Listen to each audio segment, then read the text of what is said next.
The EcoCar group is a student group that was founded in 2010 to provide real engineering skills to students and to really add to their engineering experience by pushing the boundaries of energy.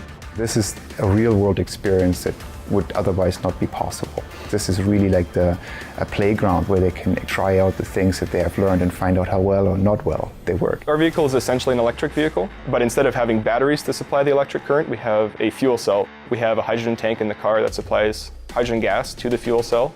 Our fuel cell specifically is a proton exchange membrane fuel cell. So what that means is the hydrogen gas comes in contact with a catalyst and in contact with oxygen from the air. So we just have air blowing through the fuel cell.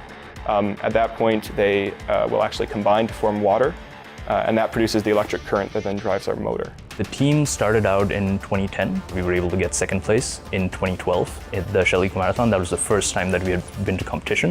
In 2014, we were able to get first place. In 2016, with a brand new car, we were able to get first place. Over 100 teams from around 7 countries from North and South America come together. The team that uses the least amount of fuel to get around that track in a set amount of time with a minimum speed wins. This year, Shell has started something new where the winners in their respective categories at the Shell Eco Marathon Americas go on to something called the Drivers' World Championship.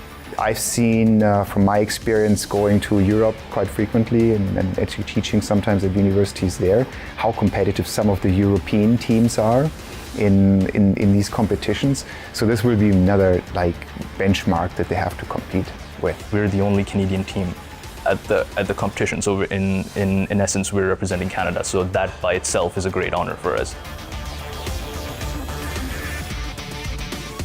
We made some modifications to our car, a lot of modifications actually, which resulted in our car being lighter, faster, and more efficient than we were in Detroit. And because of that, we eventually succeeded in climbing the hill once, the hill towards the end of the track. And this was a really big accomplishment for us. But in later attempts, we weren't able to do this. We couldn't really qualify for the next stage of the competition, the Drivers' World Championship. But the bigger goal was to learn from the other teams, from the European teams. We're hoping that we can take all these lessons that we have learned and bring them together into the competitions that we will be going into next year.